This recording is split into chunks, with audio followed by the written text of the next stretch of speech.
I think the other thing that is missing on this team, and I love Kemba. Like, Kemba's the best. I mean, nobody smiles more than Kemba. Nobody's more of a class guy than Kemba, all that.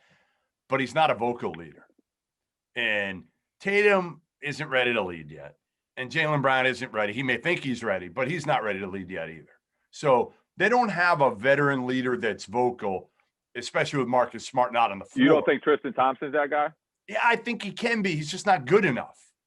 Yeah. Like, he's just not good enough. I love Tristan. I think he's a great locker room guy, but I don't think he's good enough. He's not on the floor enough.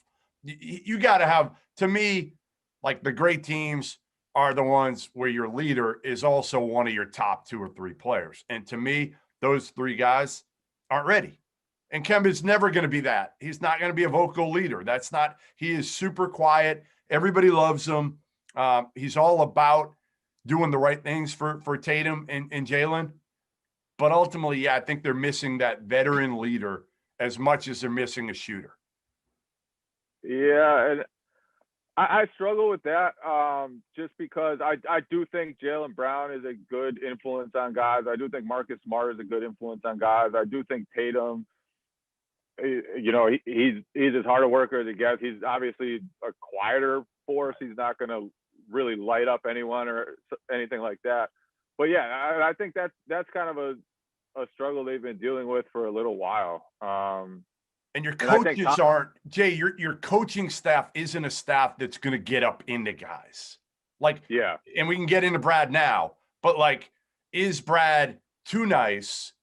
And is his staff too nice? Like, Jay Larranaga, I don't think is that either. Jerome Allen, probably not that. Like, I think you got to have an MFer on your staff. You have it with Marcus Smart. You have it a little bit with Tristan Thompson. But I think you probably need one of those guys on your staff, and I don't think they have one.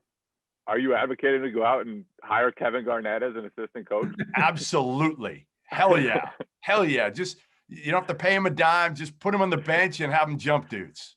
Just scare the life out of everybody on a daily basis. Yeah. Yeah, I think there's probably some of that, but I think the bigger issue with this team is honestly they just don't have, especially with Kemba playing the way he has since he got back. And you look at it, he's such a high usage guy. And he's usually a great scorer and an offensive force. And when all of a sudden his efficiency falls, he's still using a lot of possessions. He's just taking them away from Tatum, from Brown, and not being his normal self. And so I think that's really hurt, and trying to work him back in has really taken them down. Now they're, I think, 6-11 since he came back for the first time, and they were 8-3 before that. So I don't think that's all on him. Tatum has missed time, Brown's missed time. There's been Smart's missed a lot of time now, but I think part of that is that he's just not himself, and they kind of need him to be. And so maybe there is a leadership void, but I think honestly the bigger issue for this team is that they don't have enough talent with Kemba the way he is. When Tatum and Brown aren't fantastic on both ends, this team is going to struggle to win games right now.